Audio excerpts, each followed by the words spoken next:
Bismillahirrahmanirrahim.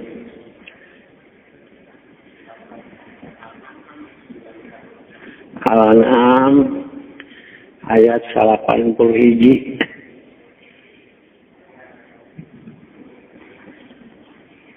Lalakon nabi-nabi sudah tuntas. Sekarang ruku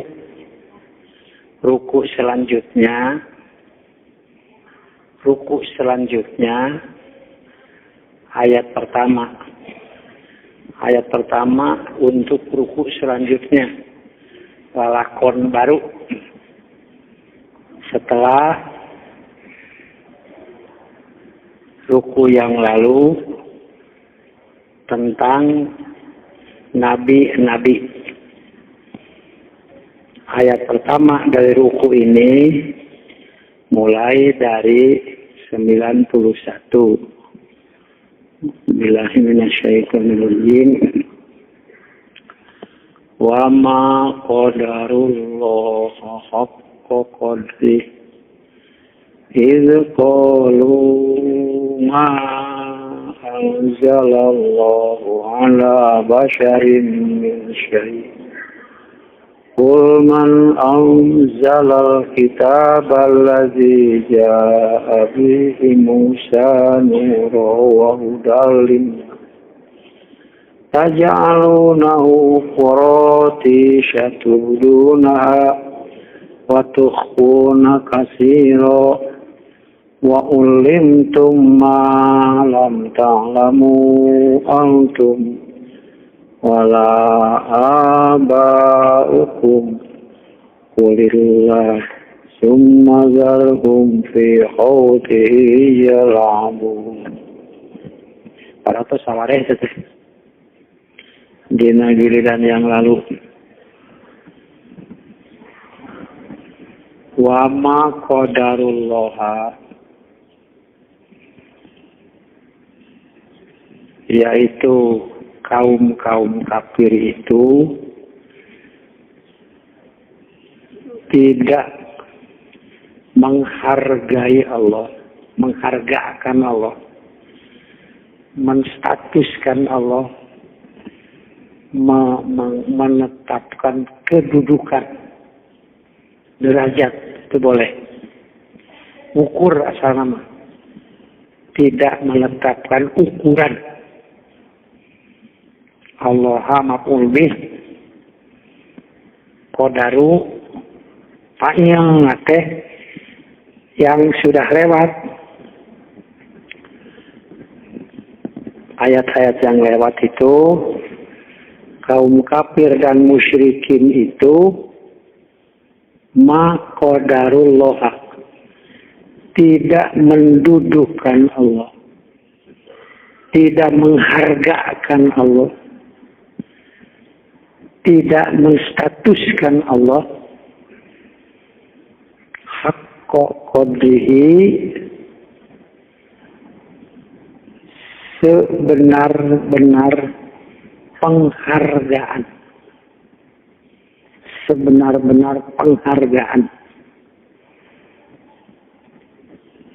Apa yang dimaksud dengan ma qadarullah haqqa qadrihi itu apa?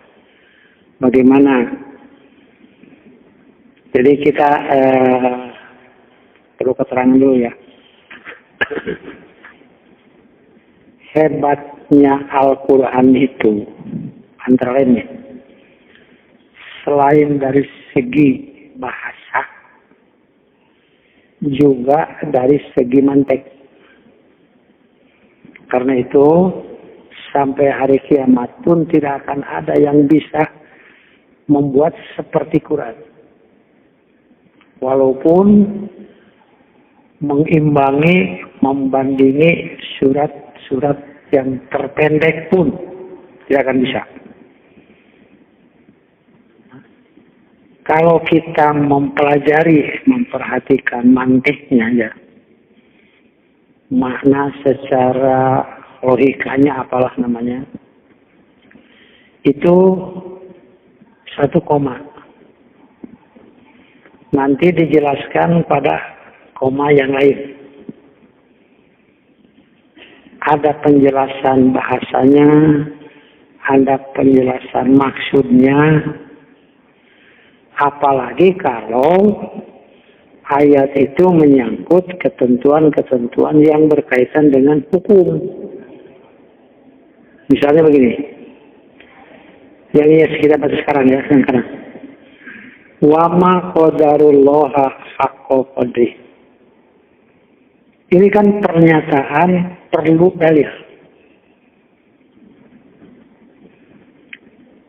Keterangan atau ucapan yang memerlukan tanggung jawab.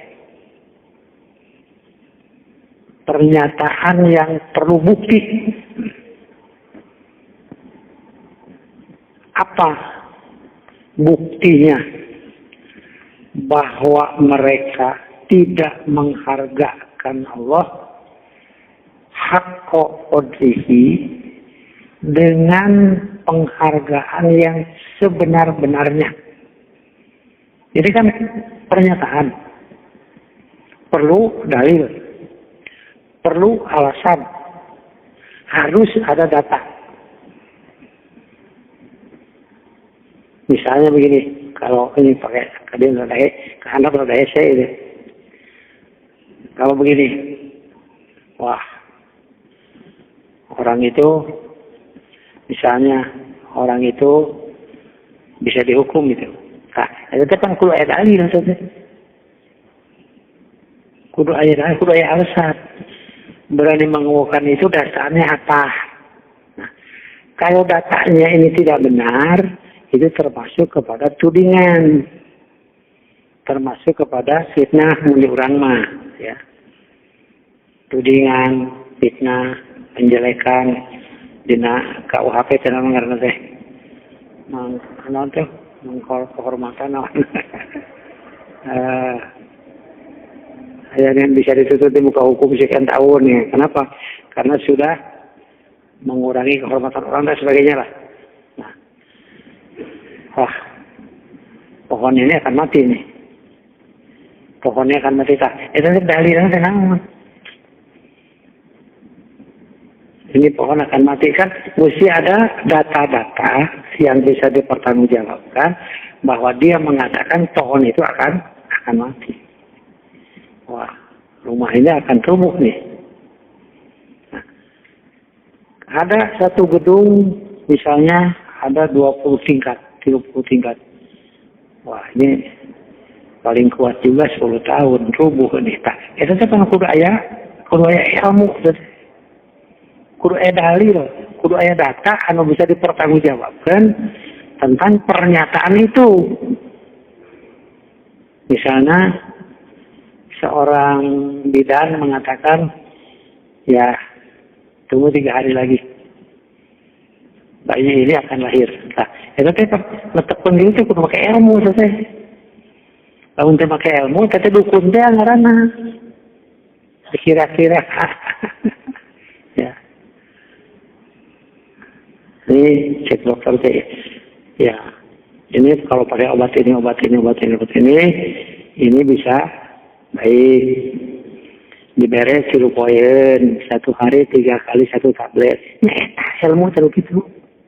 Kita data, alasan data mengapa bisa mengatakan sembuh dalam waktu 3 hari dan mengapa dokter hanya memberi obat untuk 3 hari 3 kali 1 tablet setelah makan. Kan kita ilmu wungkul ya. Nah di sini sama contoh-contohnya, jadi dengan contoh-contoh itu ya gampang ya. Mereka itu, siapa mereka itu? Yang diterangkan pada ruku yang lalu,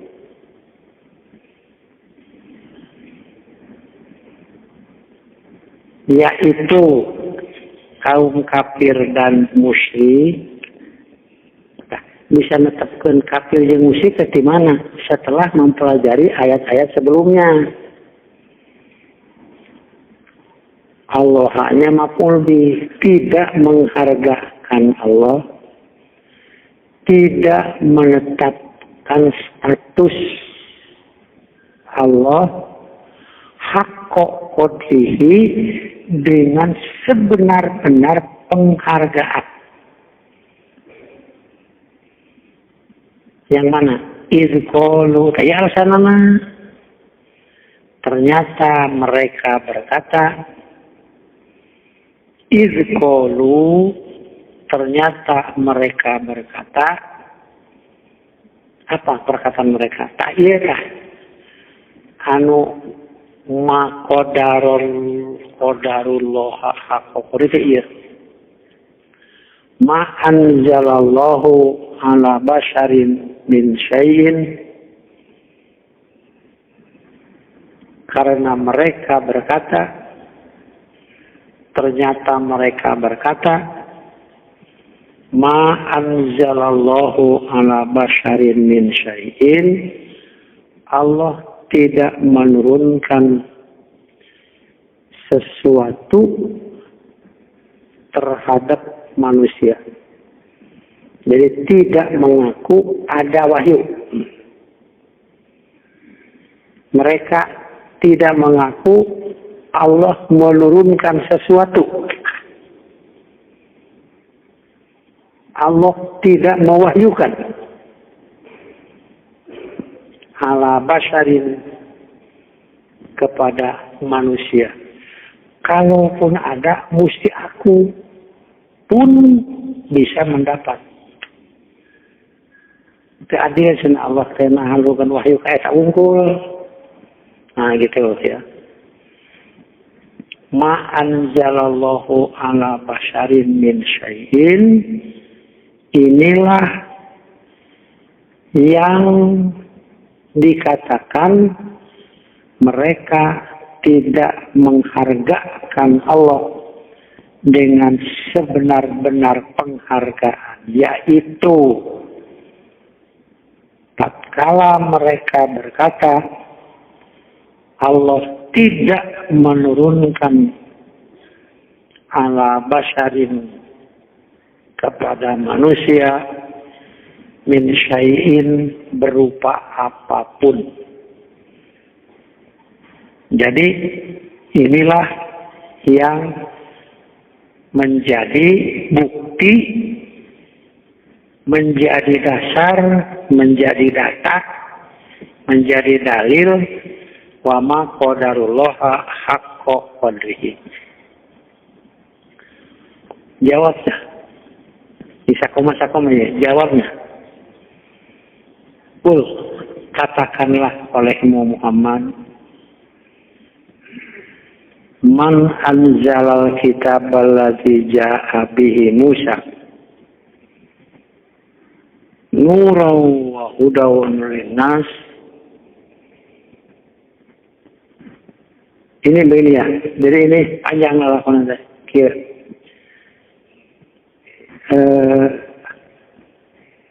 Kumahnya.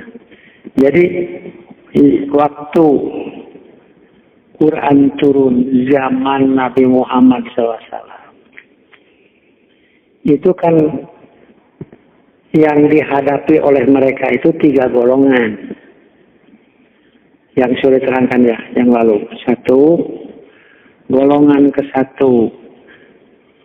Ahlu Taurat, yang mendakwahkan Taurat, yaitu Yahudi. Yang kedua, Ahlul Injil, yaitu Nasrani. Kedua golongan ini berlomba untuk mentauratkan para penyembah berhala, utamanya Quraisy.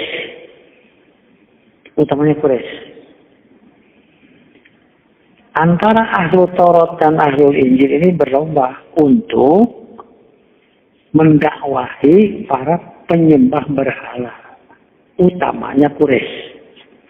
Karena inilah yang terkenal seluruh dunia itu dulu. Antara lain mereka mentahayulkan satu kejadian. Begini, waktu Abraha menyerang Mekah untuk menghancurkan Ka'bah, sebetulnya bukan mau menghancurkan, tapi mau mengalih tempat ibadah haji ke Yaman. Karena dengan adanya Ka'bah ini, maka dari seluruh dunia itu kan datang ke situ. Ada yang umroh, ada yang haji, dengan haji seperti yang mereka lakukan pada waktu itu. Otomatis Mekah ini jadi subur. Karena Mekah itu bukan daerah yang menghasilkan makanan, menghasilkan, tidak ada. Tidak ada ikan, balong, ke ayah sawah, ke ayah pepelakan, ke ayah naon. Hanya punya Ka'bah dengan air jam-jamnya itu. Daratan jelma subur. Nah, ini adalah doa Ibrahim yang Allah mengijabah bahwa di tempat ini ku Allah disuburkan dengan buah-buahan. Itu dalam Al-Baqarah ayat surat ayatnya. Ini negeri ini, Mekah ini aman. Ada aminan, aman. Warzuq ahlahu minas samarat. Suburkan dengan berbagai buah-buahan dan sebagainya. Nah, Abraha ingin menghancurkan ini, hancurkan ini. Jadi bukan semata-mata ingin menghancurkan Ka'bah, tapi mereka ingin menutup kesuburan untuk melemahkan ekonomi Mekah. Itulah nama yang guru panjang dengan tanaman pembicaraan. Nah, lalu tidak sampai di Mekah, pada perbatasan tanah haram itu Abraha hancur, yang dilempari dengan burung-burung kecil. Tahun itu kejadiannya juga dilahirkan Nabi Muhammad Shallallahu Alaihi Wasallam. Jadi Nabi Muhammad menyaksikan nggak kejadian itu? Di antara yang meneliti tarikh, kejadian itu justru pada tanggal 12 Rabiul Awal. Tapi ini masih perlu ada penelitian lagi. Hancurnya itu. Jadi Nabi Muhammad SAW itu baru tahun kelahiran, tidak menyaksikan. Maka orang-orang yang waktu itu sudah berumur balik itu menyaksikan sendiri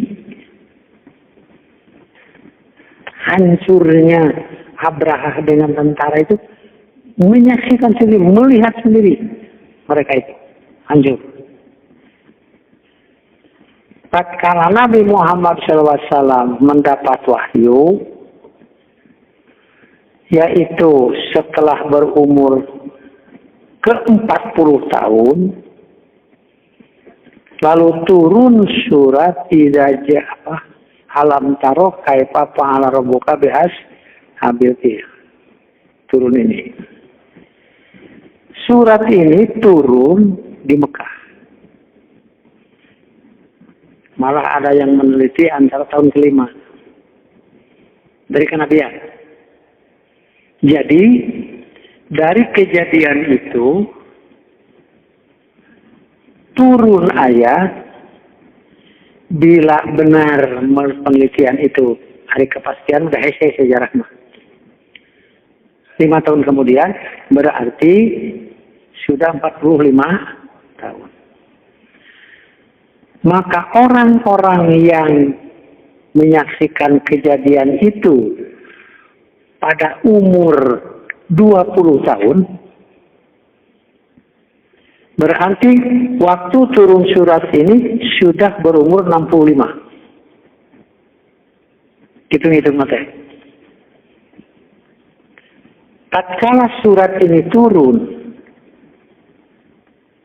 berarti mengingatkan mereka 45 tahun yang lalu. Benar. Itu benar itu. Dilempari oleh burung-burung. Lalu setiap yang kena batu itu, baik tentaranya maupun gajahnya hancur. Nah, ini jadi tanda tanya besar. Dari mana Muhammad tahu? Menerangkan kejadian yang benar begitu. Nah, lalu mereka menyimpangkan dari kebenaran ini. Mereka menganggap bahwa hancurnya itu demi Ka'bah. Tahayul itu ya. Hancurnya itu karena Ka'bah. Karena itu mereka berterima kasihnya itu kepada Ka'bah. Kepada bangunan Baitullah itu. Nganuhunkeun sampai hancurnya itu. Kemudian nyambung sana surat di ilafi Quraisyin itu. Karena itu surat Alam Taro, surat Al-Fil dengan surat Quraisy katanya hiji katanya dua surat salah lakon. Yaitu kamu kalau mau berterima kasih jangan kepada Ka'bahnya, tapi kepada Rabbul Ka'bah itu. Gitu ya. Nah, ini ada dua surat. Lalu mereka tatkala Rasulullah SAW menyampaikan wahyu yang berkaitan dengan kejadian-kejadian seperti itu, ini masih periode Mekah ini. Kejadian-kejadian mereka itu tetap mereka tidak mau mengakui bahwa yang dibacakan Muhammad itu wahyu. Tetap tidak mengakui, yaitu ma anzalallahu ala basyarin min syai'in. Tidak, Allah tidak menurunkan apapun kepada seseorang. Itulah yang dimaksud dengan ma qadarullaha haqqa qadrihi. Sudah 2 koma. Kemudian Rasulullah SAW harus punya bekal untuk menghadapi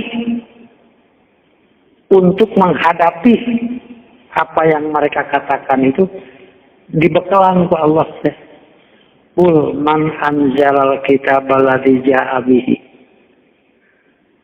Katakan oleh Muhammad, siapa yang menurunkan Alkitab alladzi ja'a bihi Musa, yang dulu didatangkan oleh Musa, nurun wa hudan linnas, sebagai cahaya dan petunjuk bagi manusia. Jadi kira kan artinya, kan saya ulang ini, kan mereka itu mendakwahkan Taurat yang diturunkan kepada Nabi Musa. Mereka mengajak terutama Quraisy, para penyembah berhala ini, untuk beriman kepada Taurat, bahwa ini wahyu dari Allah kepada Nabi Musa. Maka kalau Anda mengatakan ma anzalallah man anzalal kitab, ma anzalallahu ala basyarin min syai'in. Dulu siapa yang pernah menurunkan kitab Taurat itu? Yang kamu dakwakan itu. Kul, katakan Muhammad, man anzalal kitab alladzi ja'a bihi Musa. Siapa yang telah menurunkan Alkitab yang dibawa oleh Musa, nurun wa hudan linnas, sebagai cahaya dan petunjuk bagi manusia. Taj'alunahu qaratisha tubdunaha wa tukhfuna katsiran.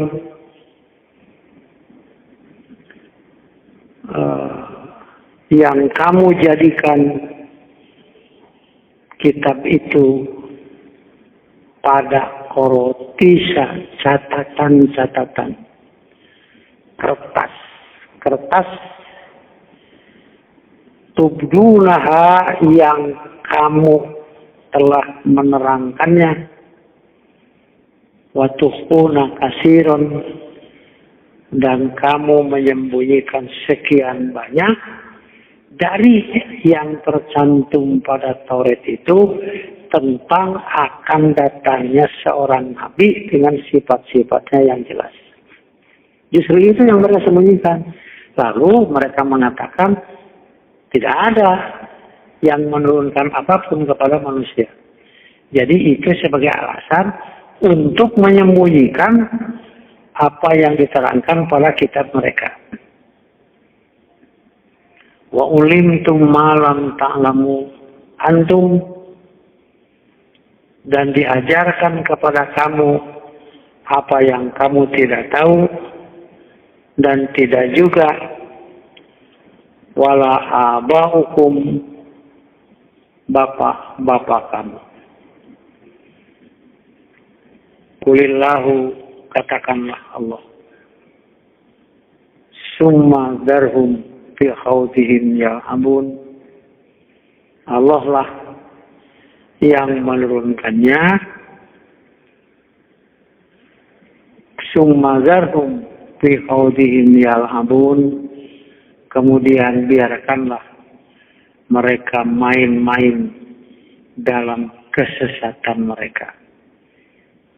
Jadi balik ke kaluhur, itu kesimpulan. Kapan tadi teh nerangkeun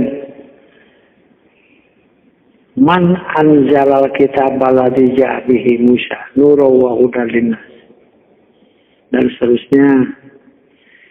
Sebagai bantahan mereka mengatakan ma anzalallahu ala basyarin min syai'in. Kesimpulan akhirnya, kul, katakanlah oleh Muhammad, Allahu titik, yang menurunkan itu Allah. Summa darhum bi khawdihi yal'abun. Kemudian biarkanlah mereka main-main bi khawdihim, pada kesesatan mereka. Darhum yal'abuna bi khawdihim. Nah, Quran mah kieu teh. Sok aya kalimat-kalimat anu dibalikeun sebagai tahsin. Artinya untuk tahsinul kalimat. Nah, bekat cung-cung kalimatnya jadi halus. Jadi pantun gitulah ya. Ini ayat yang sebelumnya, wa ila dzikril alamin bi audihim yal'abun. Nah, gitulah. Itu ayat yang 91. Ayat 92 ini sebalik dari ayat 91. Wa hadza kitabun anzalnahu mubarakun musaddiqun alladzi baina yadayhi walitunziru ummal qura wa man haulaha walladzina yu'minuna bil akhirati yu'minuna bihi Wahum ala sholatihim yuhafidun. Wahada kitabun, dan inilah kitab. Anzalnahu, yang telah kami menurunkannya. Anzalna, lamun di pesantren mah itu fi'il madhi. Kemudian asal nama anzala lantaran bersambung dengan domir yang jadi fa'il, jadi disukun anzalna fa'il, hu nama maf'ul. Jadi marja makna teh kami telah menurunkannya.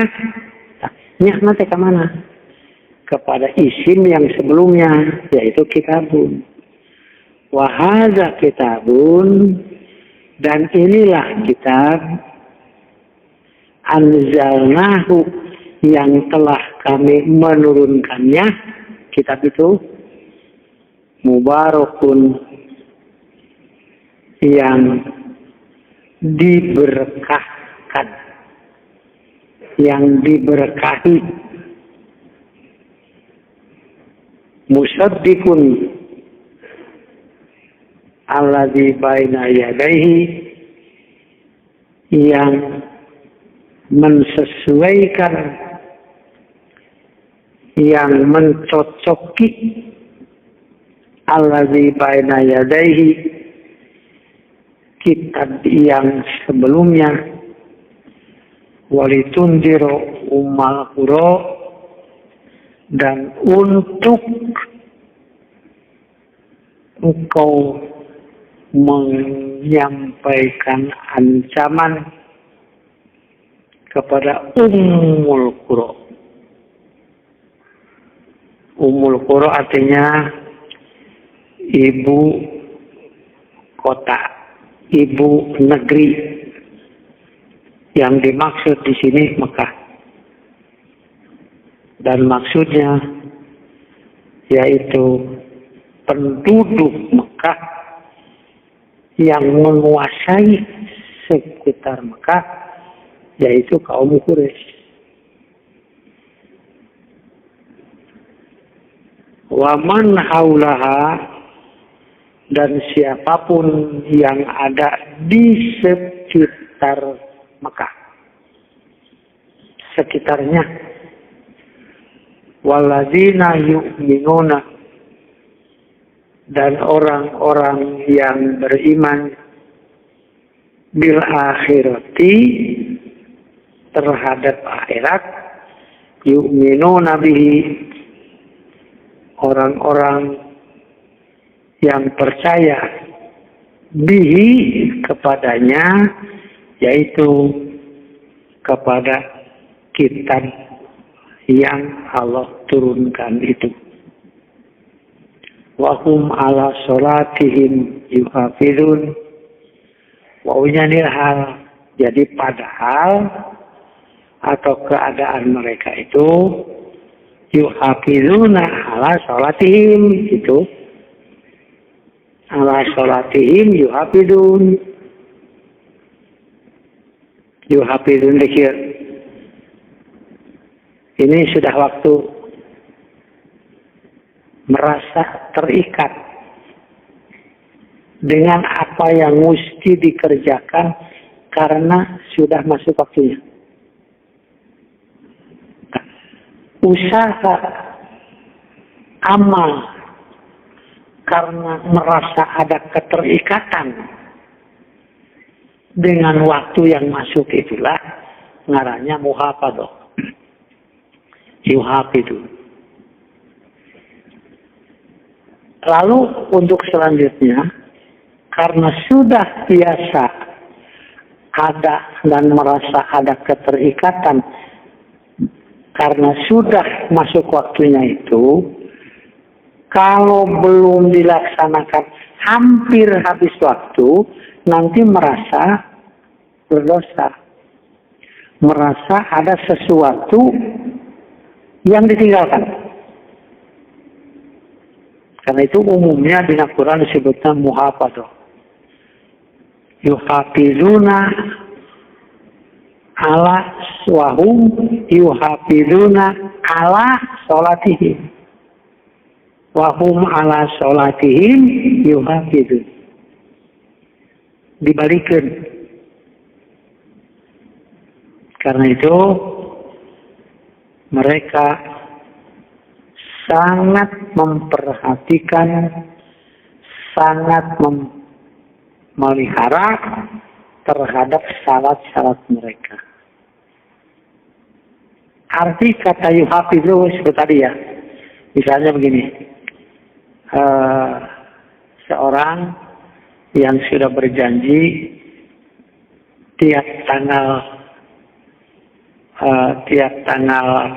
sekian itu, misalnya dia harus melakukan sesuatu itu. Apabila sudah masuk tanggal seperti yang sudah disanggupi, maka dia merasa terikat untuk melakukan.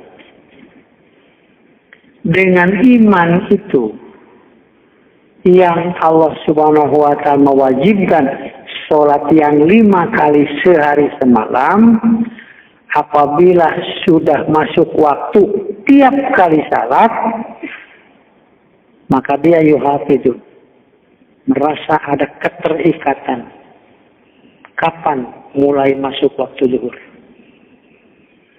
Kapan mulai masuk waktu asar? Kapan zuhur dan asar itu selesai waktu? Yang apabila dikerjakan bukan lagi pada waktunya. Maka ala sholatihim yuhafizun itu setiap kali masuk waktu salat merasa dirinya terikat dan terkait untuk melakukan.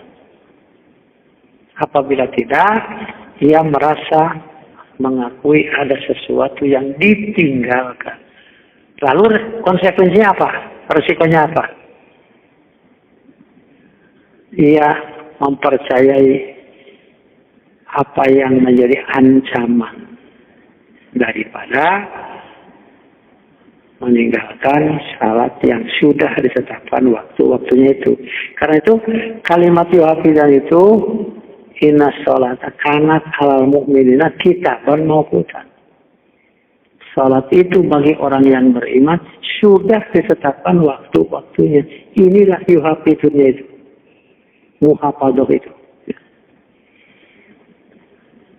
Kalau Sayyidina Umar ya, kalau saya salah, tadi malam saya tulis tuh untuk pengajian besok Ahad. Jadi Umar itu kirim surat ke gubernur-gubernurnya. Kalau Anda tidak memperhatikan salat di awal waktu, berarti terhadap tugas-tugas Anda akan seperti itu. Tidak muhafadah. Dan apabila berani meninggalkan salat sampai dengan habis waktu itu, kata Umar, dia tidak punya bagian apapun dari Islam. Itu surat Umar kepada para gubernur. Itu ya. Sudah, alhamdulillah.